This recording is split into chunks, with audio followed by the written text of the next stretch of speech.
কাগজ ছাড়া তারা হচ্ছে যে কাগজগুলো চাচ্ছে হয়তো সেই কাগজগুলো আমি দীর্ঘ 28 বছর এই শিল্প মালিক পরিচালনা করা যেটা দেখে আসতেছি 10 থেকে 12টা শিল্প কারখানা চালু আছে, বাকিগুলা অচল, কোনো কারণে বন্ধ, কেউ হয়তো বা আজ পর্যন্ত উৎপাদনে আসেনি।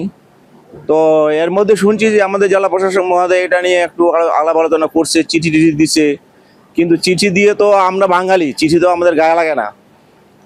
আমি জেলা প্রশাসক মহোদয়কে আরও অনুরোধ করব যে আমাদের ভূমি বরাদ্দ যে কমিটি আছে ওনারা যেন নিজেরা একটু ফিজিক্যাল বা ওনাদের প্রতিনিধি পাঠিয়ে দেখে যে আসলে আমরা কে কী অবস্থায় আছি, কে প্রোডাকশনে আছি, কে নাই, কে ভালো আছে, কে নাই।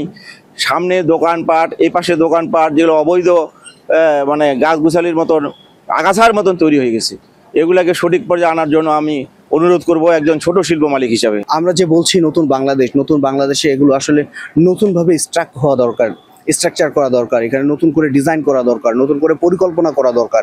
এখানে যারা শ্রমিকরা কাজ করছে একদম ঝুঁকির মধ্য দিয়ে কাজ করছে, কারো রকম কোনো মানে ইকুইপমেন্ট নাই এভাবে কাজ করার।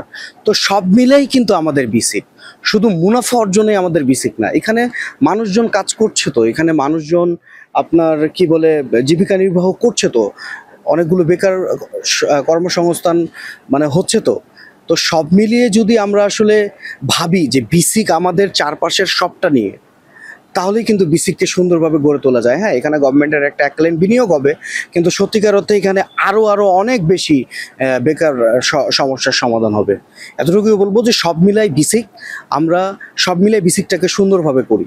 এখানে রাস্তা ড্রেনগুলো হচ্ছে আমাদের এর আগে ওইভাবে সংস্কার করার সুযোগ হয় নাই। আমাদের 22-23 অর্থ বছরে আমাদের রাস্তা এবং ড্রেনের অনেকগুলো কাজ হয়েছে, যার উপকার ভোগ করছে এই আমাদের শিল্প ইউনিটগুলো।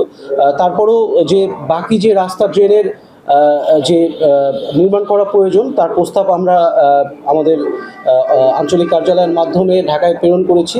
আমরা আশাবাদী যে এই আমাদের প্রস্তাবের প্রেক্ষিতে আমরা এবার বরাদ্দ পাবো। তো সেক্ষেত্রে হচ্ছে আমাদের শিল্প ইউনিটগুলো আরও তাদের উৎপাদনের ক্ষেত্রে এটা একটা গুরুত্বপূর্ণ ভূমিকা পালন করবে বলে আমি আশাবাদী।